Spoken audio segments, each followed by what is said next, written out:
अपनी बेहतरीन अदाओं और बोल्ड अंदाज से 80 के दशक में सबको दीवाना बनाने वाली किमी काटकर ने भले ही आज फिल्मी दुनिया को छोड़ दिया हो, लेकिन उनके चाहने वाले उन्हें आज भी याद करते हैं। फिल्म हम के गाने जुम्मा चुम्मा दे दे में अमिताभ बच्चन के साथ नजर आई एक्ट्रेस किमी काटकर अब अपने पति शांतनु शेनॉय और बेटे सिद्धार्थ के साथ पुणे में रहती हैं। किमी का जन्म 11 दिसंबर 1965 में मुंबई शहर में हुआ था। उन्होंने अपनी स्कूली पढ़ाई और ग्रेजुएशन भी मुंबई से पूरा किया।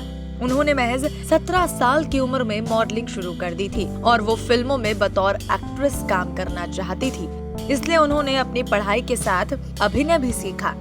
किमी का फिल्मी सफर 80 के दशक से लेकर साल 1990 के शुरुआती कुछ सालों तक चला।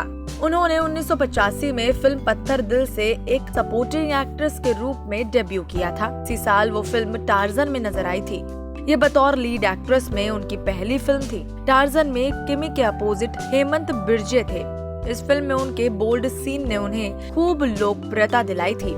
इसी साल अमिताभ बच्चन की फिल्म मर्द और राज कपूर की फिल्म राम तेरी गंगा मैली भी रिलीज हुई थी, लेकिन टार्जन में किमी के एक बोल्ड सीन ने इन दोनों ही फिल्मों को बॉक्स ऑफिस पर कड़ी टक्कर दी। इसके बाद किमी के बेहतरीन अभिनय और सुंदरता को देखते हुए 1986 में उन्हें दोस्ती दुश्मनी फिल्म ऑफर हुई और उन्होंने एक बार फिर अपने काम से सबका दिल जीत लिया। अपने जमाने में किमी काटकर बोल्ड सीन्स के लिए जानी जाती थी। इसी वजह से वो लाइमलाइट में भी रहती थी और बहुत से एक्ट्रेस के साथ उनका नाम जोड़ा जाता था, जिनमें से एक एक्टर थे बॉलीवुड के झकास एक्टर यानी कि अनिल कपूर। इस वजह से अनिल की शादीशुदा लाइफ में काफी दिक्कतें भी आई। जब अनिल की पत्नी सुनीता ने अपने पति और किमी काटकर के अफेयर के बारे में सुना तो उन्हें यकीन नहीं हुआ।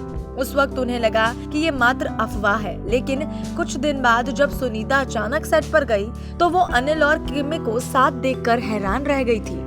उसके बाद इतनी बात बढ़ गई कि सुनीता बच्चों के साथ घर छोड़कर भी चली गई थी, लेकिन अनिल ने सुनीता को मनाने में कोई कसर नहीं छोड़ी। उन्हें वापस लेकर वो घर आए। किमी ने अपने 7 साल के फिल्मी करियर में छोटी बड़ी लगभग 50 फिल्मों में काम किया।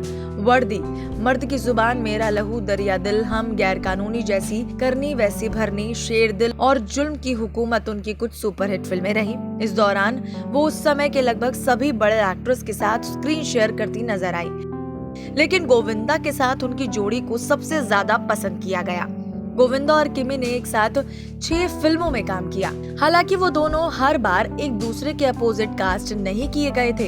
इन दोनों की साथ में पहली फिल्म थी मेरा लहू, जो कि काफी हिट रही। इसके बाद ये दोनों एक साथ दरिया दिल, गैर कानूनी जैसी, करनी वैसी भरनी, तकदीर का तमाशा, हम और जुल्म की हुकूमत जैसी फिल्मों में नजर आए। दूसरी तरफ किमी और संजय दत्त की जोड़ी भी खूब जमती थी। किमी और बाबा के साथ में तेजा, खून का कर्ज और सरफिरा जैसी फिल्मों में काम किया।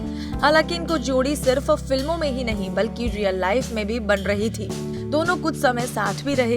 यासिर उस्मान की किताब the crazy untold story of Bollywood's bad boy Sanjay Dutt में इस एपिसोड का जिक्र भी है। वैसे तो संजय दत्त की कई प्रेम कहानियां सुर्खियों में रही, लेकिन किमी के साथ उनका रोमांस अच्छा खासा रहा। बाबा और किमी अक्सर क्लब, रेस्टोरेंट और एक दूसरे के घरों में साथ नजर आते थे। किमी की मां टीना काटकर संजय को अपने हाथों से बढ़िया बढ़िया डिशेस बनाकर भी खिलाती थी, लेकिन फिर संजय की लाइफ में ऋचा शर्मा ने एंट्री ली और किमी का चैप्टर वहीं खत्म हो गया। ये दौर बाबा से ज्यादा किमी के लिए मुश्किल और कंट्रोवर्शियल था। संजय दत्त के बारे में कहा जाता है कि वो कभी भी फ्यूचर पर्पस से या सीरियस रिलेशनशिप में नहीं आना चाहते थे। इस वजह से उनका किसी भी एक्ट्रेस के साथ लंबा रिश्ता नहीं चल पाता था। और तो और ये भी कहा जाता है कि संजय दत्त जिस किसी भी एक्ट्रेस के साथ रिलेशन में होते थे उसे लेकर काफी ऑब्वियस और पोसेसिव भी हो जाते थे।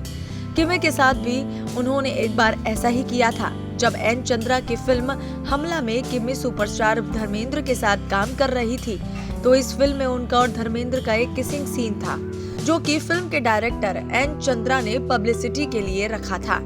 अब आपको बता दें कि उस समय तक संजय दत्त के साथ किमी का रिलेशन खत्म हो चुका था, लेकिन फिर भी इस किसिंग सीन को देखकर बाबा को काफी गुस्सा आया और उन्होंने एन चंद्रा को फिल्म से वो सीन हटाने को कहा, लेकिन एन चंद्रा ने उनकी बात नहीं मानी। एन चंद्रा ने ये बात धर्मेंद्र को भी बताई, जिसके बाद एक पार्टी में धर्मेंद्र ने संजय से किमी के सामने ये बात पूछी, लेकिन संजय ने धर्मेंद्र के आगे कुछ नहीं बोला और वो वहां से चले गए। एक और जहां किमी को अपनी पर्सनल लाइफ में परेशानियों का सामना करना पड़ रहा था, वहीं उनकी प्रोफेशनल लाइफ बेहतर हो रही थी। इसी बीच रिलीज हुई फिल्म हम और उन्हें मौका मिला बॉलीवुड के शहंशाह अमिताभ बच्चन के साथ काम करने का। ये एक मल्टी स्टारर फिल्म थी जिसमें रजनीकांत, गोविंद और शिल्पा शिरोडकर जैसे बड़े सितारे मौजूद थे, लेकिन किम्मी ने इस फिल्म में जुम्मा का रोल अदा कर दिया, ऑडियंस का दिल जीता। हम फिल्म का गाना जुम्मा चुम्मा दे दे इतना हिट हुआ कि आज भी लोगों की जुबान पर यह गाना खूब रहता है। इस फिल्म के रिलीज होने के बाद तो मानो किम्मी रातों रात स्टार बन गई, लेकिन इस फिल्म के बाद उन्होंने फिल्मों से दूरी बना ली। उन्होंने एक इंटरव्यू में कहा कि हिंदी सिनेमा से उन्हें वो सब कुछ मिला था जिनके बारे में उन्होंने सोचा था, पैसा भी, रुतबा भी। उन्हें सुपरस्टार अमिताभ बच्चन के अपोजिट काम करने का मौका मिला। किसी एक्टर को इससे ज्यादा और क्या चाहिए। हम फिल्म के रिलीज होने के बाद किमी को बहुत अच्छे दोस्त and film maker Shantanu Shenoy से शादी करने का प्रपोजल मिला।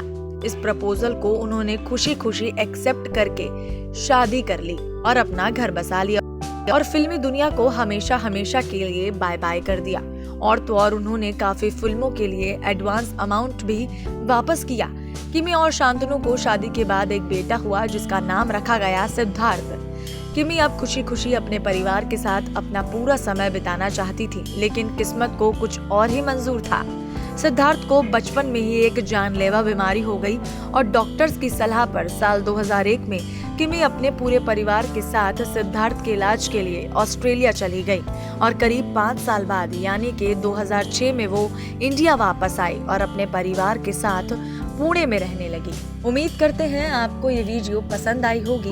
हमारी वीडियो को लाइक शेयर जरूर करें और साथ ही हमारे चैनल को सब्सक्राइब करें।